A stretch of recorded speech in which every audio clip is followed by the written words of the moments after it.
Hello and welcome to Business Lessons from the Military. I'm your host, Kevin Bemmel, and we're here every Tuesday at 11 a.m. Pacific Time, 2 p.m. Eastern Time. And for those of you who watch the show, you hear that every week, don't you? So I'm wearing my khaki green shirt because it's Business Lessons from the Military. My daughter complimented me on my outfit this morning, so I'm a proud dad. So as I mentioned in last week's show, we're starting on a new topic, and this is actually going to be our final topic in Marine Corps warfighting doctrine as we apply it to the civilian business world. And we're going to be talking about intelligence. And as I joked yesterday, not intelligence as in smarts, but intelligence as in, spy versus spy, gathering information and that sort of thing, for all of you who are fans of Mad Magazine, like me when I was a kid, So we're gonna be covering this topic over the next several weeks. So we're gonna do a little bit of an introduction today and talk about why this is an important subject to deal with. And then we'll get into more about the hows and all of that in subsequent shows. So let's go ahead and bring up our. Oops, wait a minute.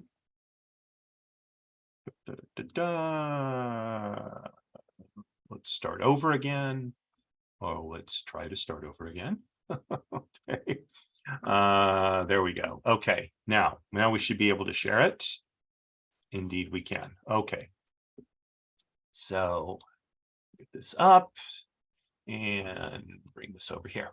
All right, so business lessons from the military. For those of you familiar with the show, you've seen this lots of times now. And we have the 3 pillars of attainment. This is the basis for all of the shows. And today, as we always do in this show, we're going to be in the pursuits pillar in the finances realm. And we're not really going to be delving into the other realms, I think, today. But we may in subsequent subsequent shows on this topic. So, as I said, we're going to be talking about intelligence, and today we're going to be talking about the objective and the purposes of intelligence. Okay, so there are essentially the purposes of intelligence break down into 2. Okay, the first is to reduce uncertainty. And the second is protection of our business. So let's talk about reduce uncertainty first of all. The reality of the business world is we're never going to know with certainty how things are going to go. Okay, whereas I think a lot of the motivation for starting a business is to reduce our uncertainty. I've said this in previous shows, although I think not recently. The difference between working for someone and having your own business, especially these days, is when you work for someone, you have one client, unless you have 2 jobs. When you work for yourself, when you have your own business, oh, here we go. We've got someone joining. When you work for yourself, oops, what are we doing here? Hang on. There, oops. Wrong one. Let's pin. Okay, and there we go. Okay, so and I think we need to mute. There we go. Okay, so sorry about that. So when we have our own business, so we have multiple clients, and that actually reduces some of the uncertainty, because instead of one person, in essence, or one organization holding the keys to our finances, when we have, let's say, a business with 10 clients, so we have essentially 10 people who hold the keys to the finances of our business. And if for whatever reason we lose one of them, we're not going to lose 100% of our income. Maybe we're going to lose 10% if they're all roughly equal, maybe less than that if it's a small client, or maybe we choose to drop a small client because that piece of business is no longer profitable for us. So our own business is inherently less uncertain than working for someone else. However, there is no way to remove the uncertainty completely. Okay, we're never going to have perfect knowledge. We're never going to be able to have deep enough insight into the marketplace, into our competitors. Okay, so the best we can do is reduce uncertainty, make it have less of an impact. And by the way, there will be times when we think we have reduced uncertainty, and yet it turns out that our perceptions of the marketplace were wrong, or there was an unanticipated competitor, or maybe there was competition coming from a quarter that we didn't even think about. Okay, that's just the nature of life. It's the nature of business. But proper gathering and use of intelligence can help us lessen the impact of those types of issues. Okay. And then the other one is protecting our business. So if we, again, we cannot be 100% protected, okay? However, if we're diligent about spreading our, or how shall I put this? In our gathering of intelligence, we can do a better job of protecting our business, our enterprise, from things that competitors may do, from potentially from internal threats. Okay, so let's take an example of this. Okay, if you're following the news, you're probably aware, the business news that is, you're probably aware that the United Auto Workers are on strike against the big three automakers, GM, Ford, and Stellantis, which is the owner of Chrysler, Jeep, etc.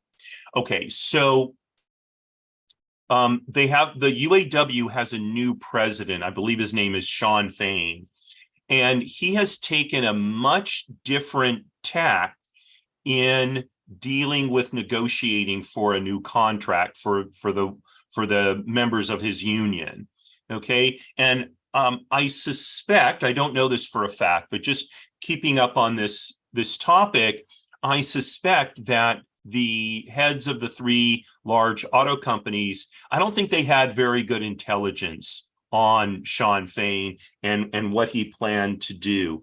And one of the reasons I say that is he's been very successful in consternating them, and their response back has frankly been pretty feeble. I mean, it just has.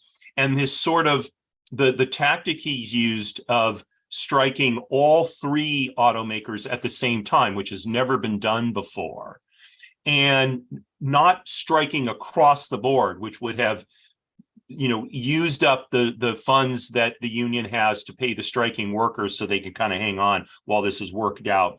Rather than doing that, he has done targeted strikes on various plants to sort of ratchet up the heat on the different automobile manufacturing companies, right? So there, somewhere along the line, I suspect that the intelligence that the car companies gathered about the UAW was not very good, and certainly they were not creative enough in how they looked at a potential strike to take into account what's going on. It seems, right, and in a way that hasn't happened before. The three car companies are really operating sort of against each other and in competition with each other than has happened in past strikes. So, and I'm not saying, by the way, that a lack of proper intelligence is the only issue in the auto worker strike, but I think it's a part of it, and perhaps part that was not overlooked, especially since the automobile companies haven't had to deal with something like this. Well, they've never had to deal with a strike against all three of them at the same time, but they haven't really dealt with this sort of level of labor unrest in a long time, right? So that is causing them, I think, as I said, a great deal of consternation. So the bottom line objective, then, to go back to our discussion here, is if these are our two purposes, then the bottom line objective of intelligence is to support decision making. Because in the end, okay, as people who own businesses, as people who are leaders in businesses, that's our job, is to make the best decisions we can. So the better the intelligence we have, the better the decisions we can make. So that then is the fundamental objective of intelligence. It's to support, I might have put sound decision making, although we're not always going to make sound decisions. It's to support decision making that hopefully we will be as sound, as good as we can make it. Okay. Now, to go back to something for just a moment before we move on, we're never going to have perfect intelligence. We're never going to have perfect market knowledge. So we're always going to have to be operating in a little bit, at least a little bit of sort of the fog of business. Now, you've probably heard this term, the fog of war, right? War is even more chaotic than business. The battlefield is very, very chaotic, right? No military commander is ever going to really know all of what's going on. And if he takes the time to do that, events in the battle are going to overtake him, and almost for sure he's going to lose. Okay. And to a certain extent, although the pace and the stakes are not as high in business, nonetheless, trying to gain, perfect knowledge, perfect information, for most businesses today, if not all, that's a losing strategy, because you're going to get passed by your competitors while you're still sitting there analyzing the data, gathering more data, reanalyzing the data, and all of that. So the objective of intelligence is to help us it's to help support decision making at a pace that allows us to remain competitive. Okay, that's really the goal. All right, so let's move on now. So there are 4 tasks. I don't know why this thing's going backwards. I'm not going to touch the mouse anymore. There are 4 tasks that need to be performed in order to support the objective of intelligence, okay? And we see them here. Evaluate existing conditions and capabilities of the competition, estimate the competition's possible courses of action, identify the competition's vulnerabilities, and then develop and evaluate courses of action. Okay, so let's talk about each one of these. First of all, evaluate existing conditions and capabilities of the competition. Okay, what state are they in? So let's take a different example now. Let's take retail drugstores. Okay, so there's really 3 major drugstore chains these days. There's Walgreens, there's CVS. Oops, and I went up on the third one. What's the third one? Walgreens, CVS, Rite Aid. Okay, Walgreens, CVS, and Rite Aid. Okay, so of the 3, probably Walgreens is the strongest. And Rite Aid, is it Rite Aid? So I think CVS is the next strongest, and I think Rite Aid recently filed for bankruptcy protection, Chapter 11 protection. Okay, so if you're involved in the retail pharmacy business, the retail drugstore business, right? what the existing conditions of your competitors. Okay, one of them is in pretty bad shape. It's it's in bankruptcy, reorganizing. Another is not in particularly fantastic shape either, and Walgreens is probably the best of the lot, but even Walgreens is not in great shape. Okay, one of the things is more and more people are buying their prescriptions online through the mail, right? It's generally cheaper. There's a lot of competition for pharmacists. And so that makes running a retail drugstore difficult. So evaluating the existing condition of your competitors, that's your first task in gathering intelligence, knowing what the state of the competition is and what its capabilities are. Okay, so for example, the retail drug company that's in that's in bankruptcy, one of the things it's doing is it's shrinking its array of services that it offers. Okay, so its capabilities are actually becoming lesser, if you will. Okay, so as you look at that market, does that create then an opportunity for one of the stronger players to grow in that area where the other one is contracting? Okay, that's one of the that would be already getting down to number 4. Okay, so as you look at the existing conditions and capabilities of the competition, what you're looking for is change, how those things are changing and how they're likely, going on to the next one then, how they're likely to continue changing in the future, right? So so estimate the competition's possible courses of action. Okay, now the word estimate comes right out of Marine Corps warfighting doctrine, and I think it's exactly the right word. We're not going to be able to identify the competitor's possible courses of action. We really have no idea. I mean, unless we're doing actual, corporate espionage where we have someone in the company. And I'm not talking about intelligence on that basis. I think we would agree that that's unethical to be spying at that level. Nonetheless, we can take a look at the condition and capabilities of a competitor and say, okay, what options do they have as they move forward? Okay, so for example, for the one that's for the retail drug company that's in bankruptcy, what options do they have moving forward? Well, one of them is that they could further shrink their operation. Okay, another is that they could expand. Now, the question is, do they have the capital to expand? So one of the things about the retail drugstore business, these are all publicly traded companies, right? So their financial statements are available to the public. You can go on to what's called EDGAR. It's part of the SEC's website, and you can download their 10Ks and their 8Ks, et cetera. These are documents that give information on the financial condition of the company. So, do they have capital available for expansion? If they don't, then, that may not be a viable course of action for that competitor. And then looking at the capital markets. So interest rates are higher.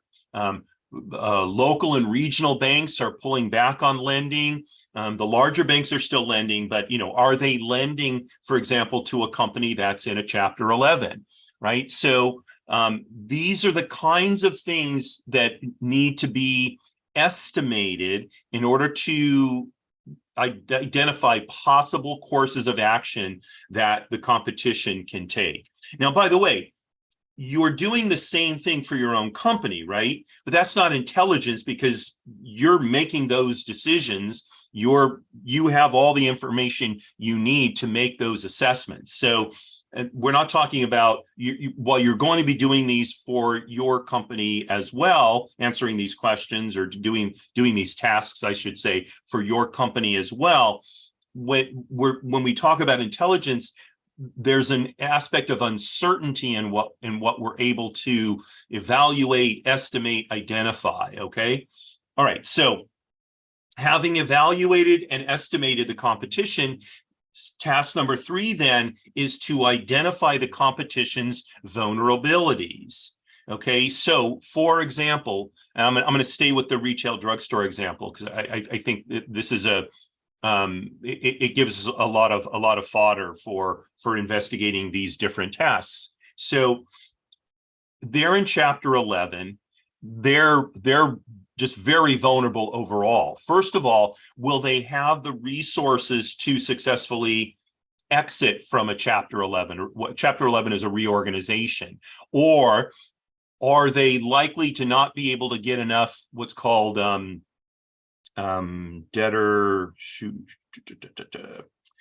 there's a particular type of financing that a company in bankruptcy gets. There's a name for it. It's debtor and something financing. I'm going up on the term, but are they going to be able to get enough financing to be able to successfully reorganize and exit that chapter 11? Or are they going to have to convert to a chapter 7 liquidation? Right? These are questions then that will identify your competitors' vulnerabilities. So if it looks like that they won't have the financial resources to exit and they may have to liquidate, so then that's a big vulnerability on the part of that competitor. It may say, hey, I've got a competitor that may be ripe for taking over, right? And I can sort of rid the marketplace of one of my major competitors. Now, there'll be regulatory issues, et cetera, et cetera. But in the retail drug business, because there's only basically 3 big companies. But, in your own business, do you have a competitor that's having similar problems?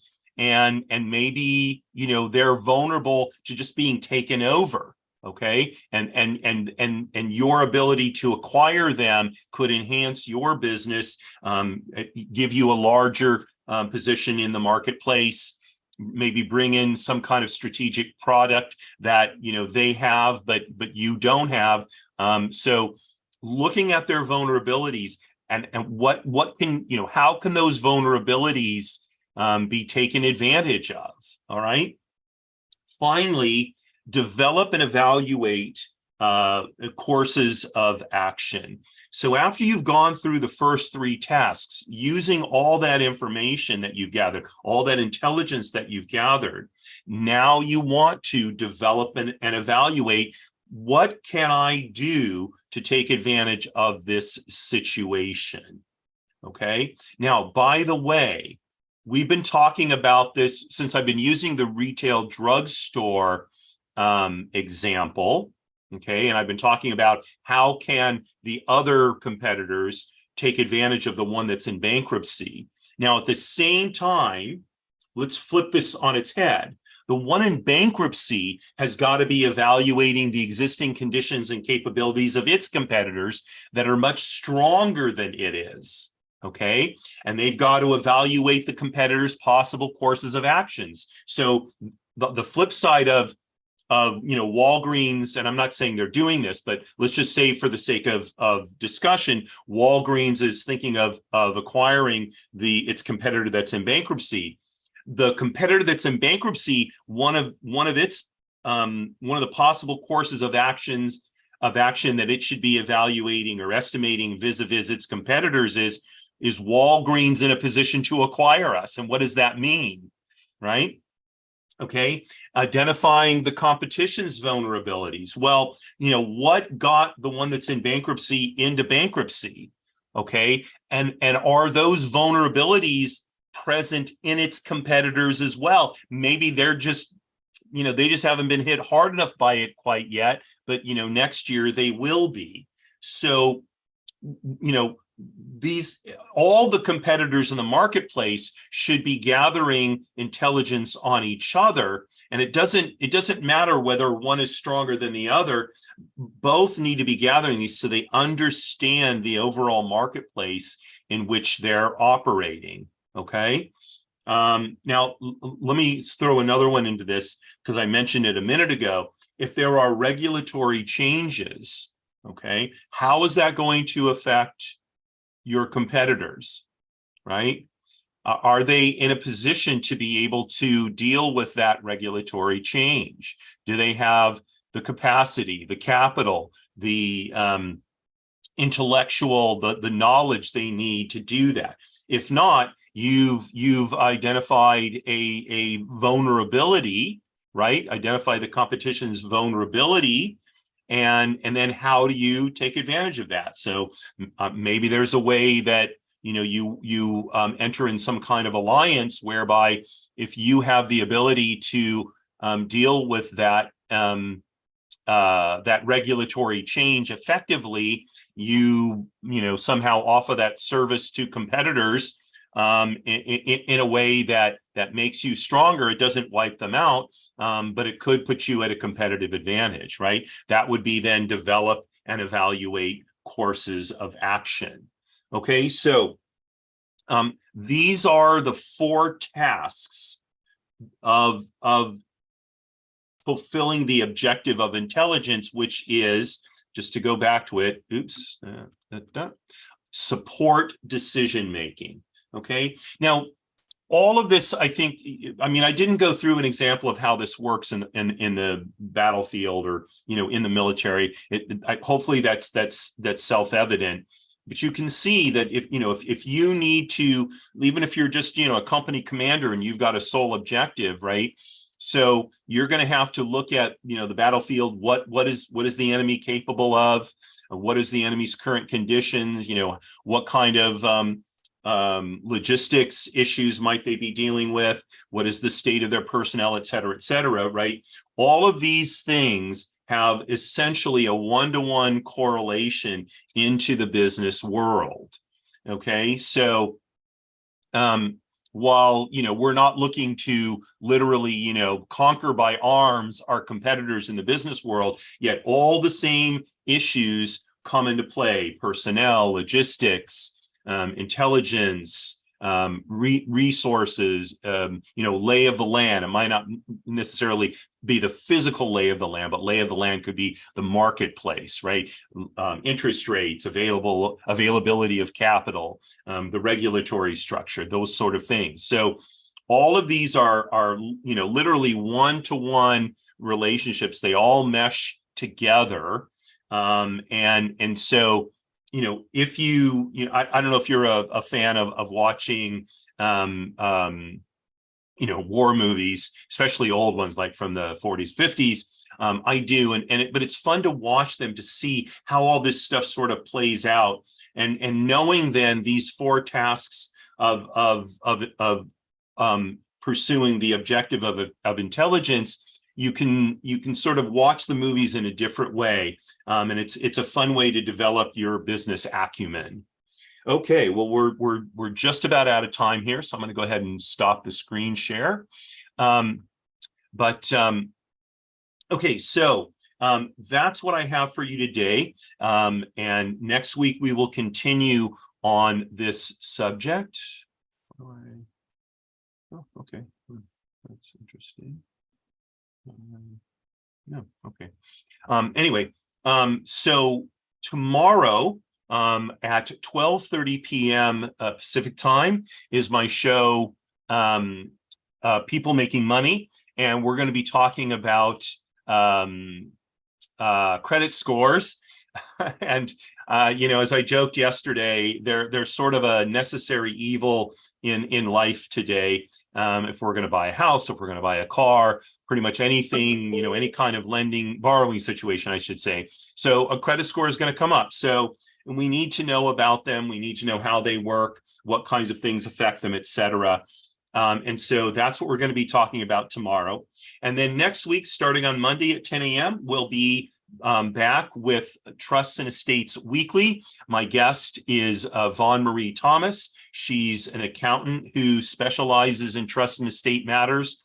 She's based in New York City, the Big Apple. So hopefully you'll be able to tune in to hear Vaughn Marie's thoughts. A very, very bright, I guess I can say this because I'm probably like twice her age, very, very bright young woman, and someone that I've been fortunate to get to know over the last several months. And then a week from today, we'll be back with the next episode of Business Lessons from the Military. So, before I sign off, Winfred, any questions on what we covered today? Give you an opportunity to sort of chime in here.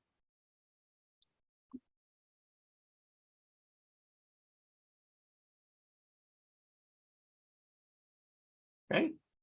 Yes, not. All right. Well, very good. So that's our show for today. Wishing you a very good rest of the day and a great rest of the week. Hopefully we'll see you tomorrow. And signing off, Marie, darling, you are my belle.